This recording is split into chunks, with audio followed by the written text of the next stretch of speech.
and I had this like small fishing rod. You know, it's like one of the first few times I've ever gone fishing before, and you know, he like shows me how to like cast the line and stuff, and all this, and then I end up catching this like small little crappie, and I was like, oh, what are we gonna do with them? What are we gonna do with them? And Granddad's like, well, we're gonna cook them, like, you know, you know,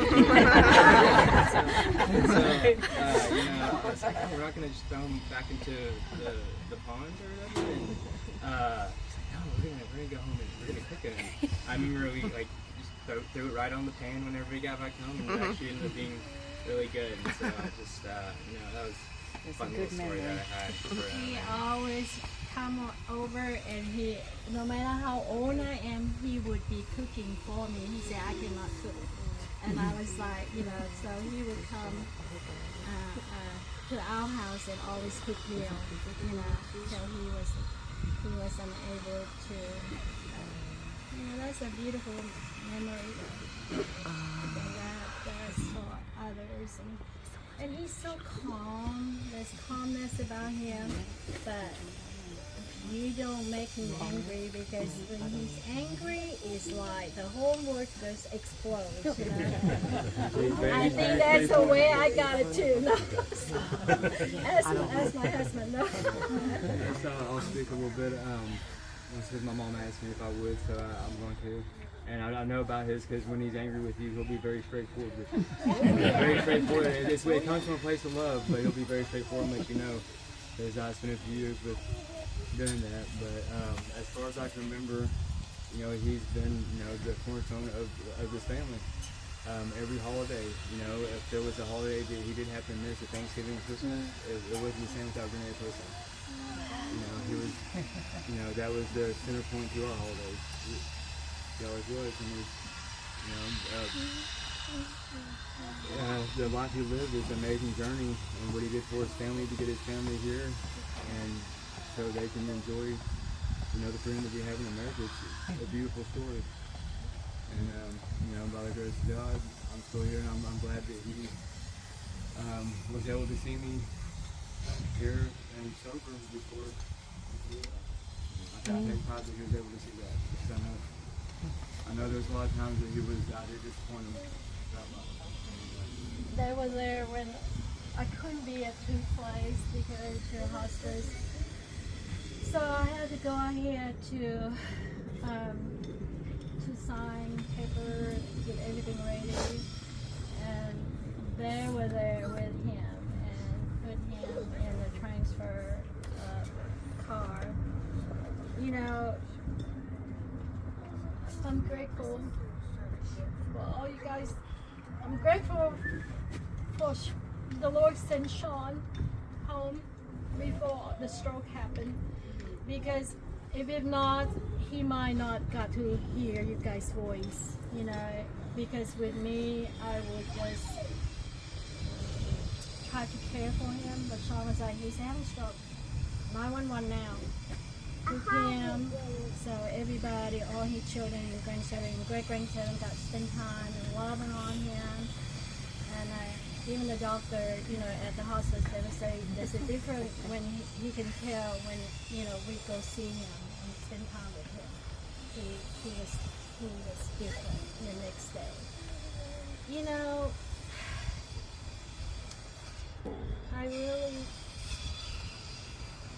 this is really hard for me, because, you know, they are the core, the foundation of who I am here in the United States. They're really lost, especially with that being gone. I just feel like, you know, where do we come from? But you know what? His memory will always be in my heart. And I'm thankful that he was really got 6 months of just happy and just leading peaceful and just really enjoying simple things that he was worried about his whole life. And I feel grateful for that. And I just, you know, he was just, but he was happy, but the sadness inside that I could never feel. And I'm telling you, this is the miracle part of it. It's like 5 days before he had stroke. You know, he would, I say, Dad, time to take a shower, because he would do it every other day. I would have clothes ready for him.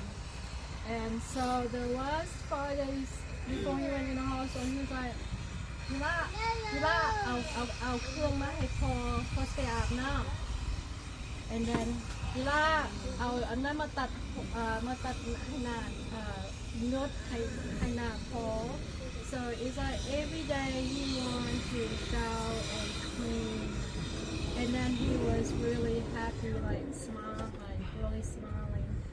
So I don't know, y'all believe in those things that sometimes maybe he was just ready. 5 days, he's like, I want every morning, he's like, I said, get my clothes ready, I want to take a shower, and then clean my beers, and the amazing part is this place that we have found in Tyler.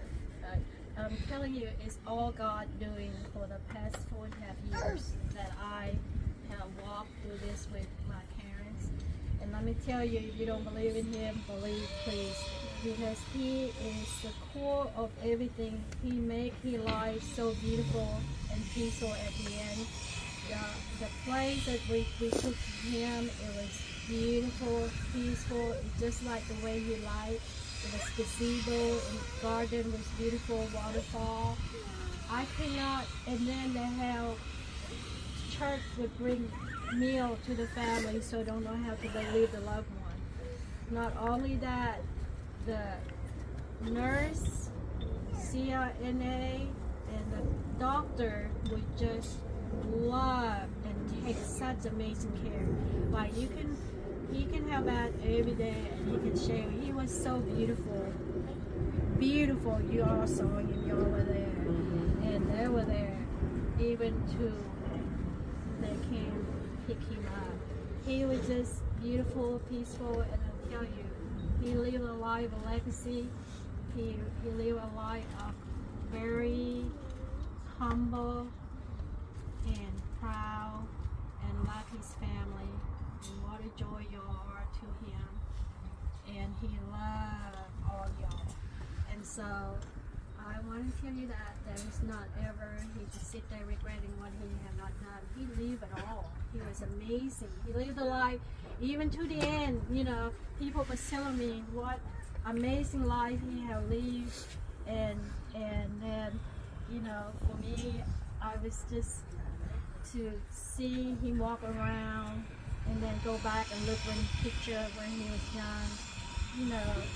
You see the life they live, what amazing life they live, and what accomplishment life they accomplish, and they give it all to us, as kids and grandkids and great-grandkids and family.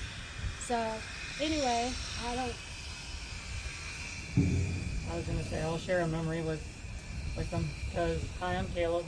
I'm his great grandson. I'm Wilder's grandson, and I used to play. He was my coach. Whenever he would play tennis with me, he would always tell me, "You need to play," because every time I would play with him, he would always be aggressive. He can be aggressive, or he can be mean. Actually, I'd tell you how to play. He would tell you, "You're going to be." You tell him straight. He's not like, oh, that's how I am now. I tell you straight. I might hurt your feeling, but it's come from the heart, not anything to hurt you. Yeah, but for me, whenever he would ever, after a tennis tournament, he would always tell me, he's like, let's go celebrate and have some fun and go out to eat, or just, he would always say, tell your family you just won a trophy in tennis, and show your family that you got an honor in your life. And I would say that to say how much he meant to me as a coach and as a person.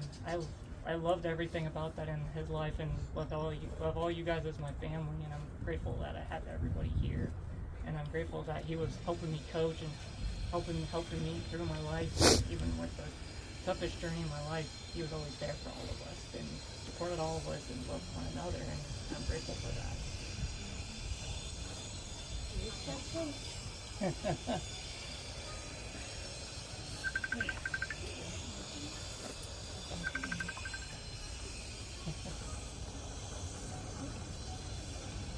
I guess there's so many happy memories and moments that were played I would say ever since we were little, I remember when Granddaddy lived in Paris, he lived right across from the college, and we would always go on the weekends up to see Granddaddy and eat dinner with him. And he would, we were probably 5, 6, we were really little. And he always took joy in like cooking with us, and so probably his favorite dish that he made was with lettuce and sticky rice and chicken. And he would let us. It took a very long time for us to set the table, but he had patience and he let us set it. And we would wash the lettuce and cook with him. And then I remember that towards that night he would play the flute for us, and how peaceful and calm it made us feel. And I remember he would take us to play across the street to play tennis, and I was really pretty terrible. But once he knew that I wasn't going to be good, like, he still had patience with me. He was still willing to teach me, and I just never got really any better. I was still pretty terrible, but he never gave up. He was determined that I was going to play, and he would teach us and have a good time. I think he had coached some other kids there, and so while he was coaching, I would go pick up the balls. I was pretty good at that, but that was pretty much the only thing. I would go pick up all the balls they hit, and then I remember when he moved to Frisco, coming up here and spending time with him and Grandma, and how loving and peaceful they made us feel, like, and how they lived their lives with honor, and they were always honest and good people, and they lived simple. Even though they had money, they lived simple, and they always gave to others, and they always wanted to take care of their family. They had a love for their family, and I know that, like, they made huge sacrifices to be here for us, and I think that's where my love of travel comes from, is they cross borders and places to get to here to give us a better life. And I think there's daily reminders of them that I have every day. I just see them, as hard as it is to lose them. They say the hardest part of living is losing those you love, and I agree completely. But I will always take a part of them, and my kids will also. We will always remember them and all they gave and all they did for us.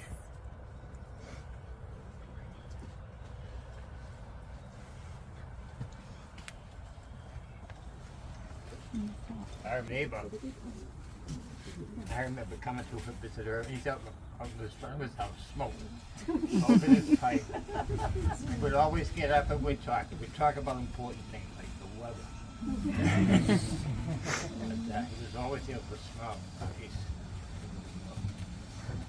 When we went to church on Sunday morning, we stopped to pick her up, and we had to have our big wave. He's sitting there waiting, and we're in the car, and we're all doing this, and then I know I'm on to my way to church. And I've been blessed so much with him.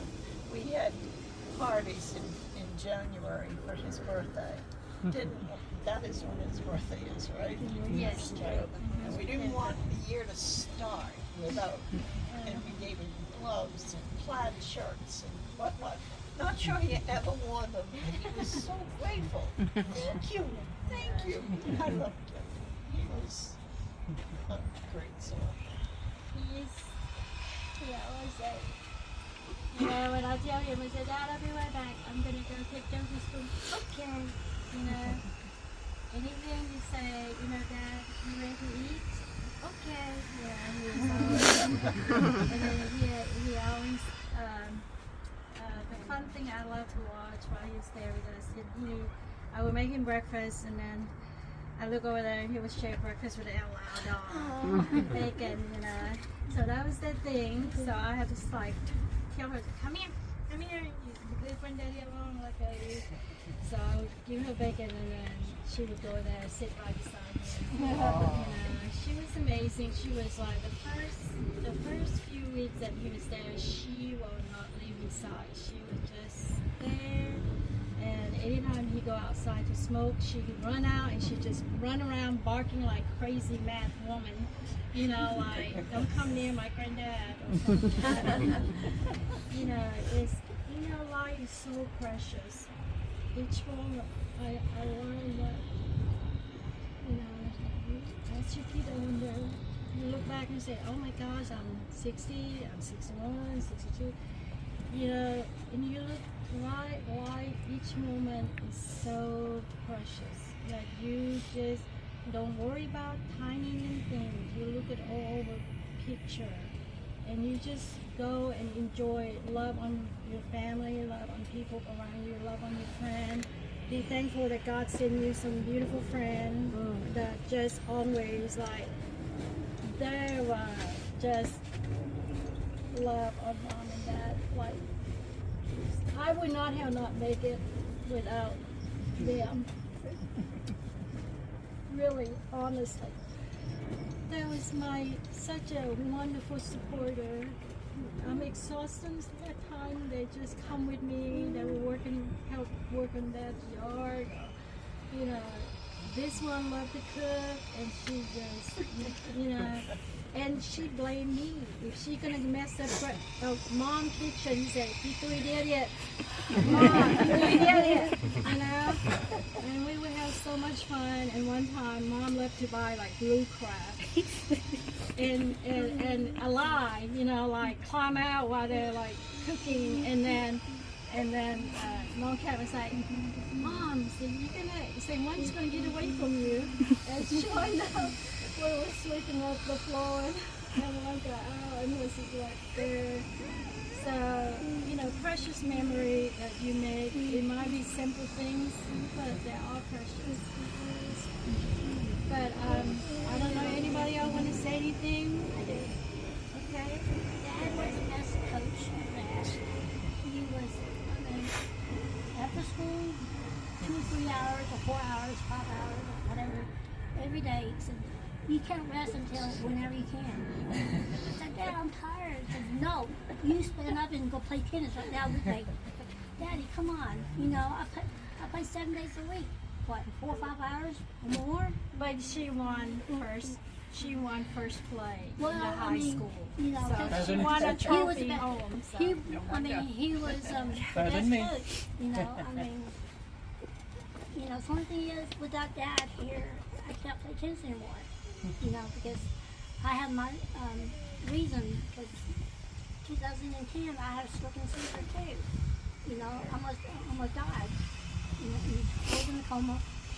Because I know everybody can see me, but I don't remember. Because Daddy said, you remember your cousin and your uncles can see you? I said, Daddy, I was in a coma. I don't remember anything. I was passed out, you know. I mean, I didn't wake up to whenever. And then when Dad came in to see me the last time before I woke up, I asked him, is that for me, Daddy McDonald's? I said, you want it? Yeah, I'm hungry. You know? I mean, I've been out conscious for a long time, but the only thing is, when I got out, I had a coma and stroke. William and Caleb said, let's go play tennis now. I said, I'm worn out, Daddy, I'm tired. I said, no, just for about 30 minutes you can sit down. You know, after 30 minutes you can sit down. I said, Dad, you know, I'm tired. I said, I don't have enough energy for anything anymore. I used to. You know, I mean, he taught me tennis from when I was like 7 or 8 years old. You know, he was my coach. He was my dad. You know, he was the best coach I ever had. Everybody has to, how do you get so good playing tennis? I said, I had the best coach, my dad. I mean, my first, บางทีเราเห็นตัวนั้นแมงมุมมันกำลังขึ้นขาแต่ปล่อยก็กลัวมันขึ้นกระเป๋านี่คนไทยจะกิ๊กเลยตะกุกก็เลย You only 8? I said, man, you're good. I said, who's the coach? I said, this guy beside you. That's my coach, my dad. I just with him every day, 7 days a week. No days off, all days off. From Louisiana, and the son of the vocalist That's after him. And they come here, I follow him, and when in Lao, we talking in Lao. Gopan is the first person in the family. He live in the capital, like in United States. Only one of our family live in Washington D.C. and we have only one place. We have the university for the country. That's why all the kids, all the nephew, all relatives behind him, let's go stay with him in Vientiane, in the capital. He take care, he support us. He really good though.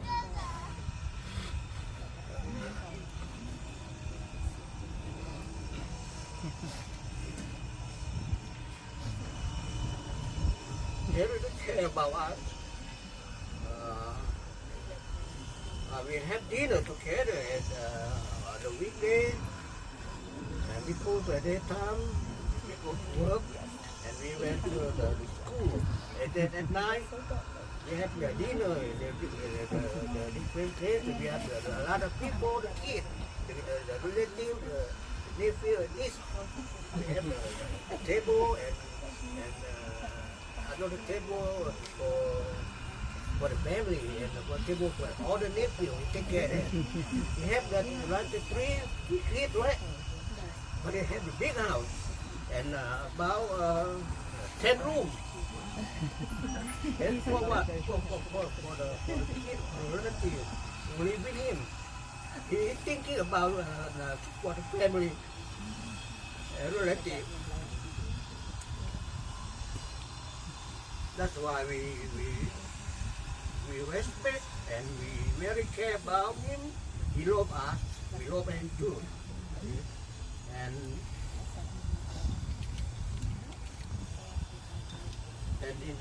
when we come, we take care too. He take care. He call us all the time. He sent us the Merry Christmas, the Happy New Year every year. That's why we try. He very care about us. When we have special day, with special religion of our family, he can visit us and he go close to us all the time. That's why I'm glad to say that he very good, Superman for us.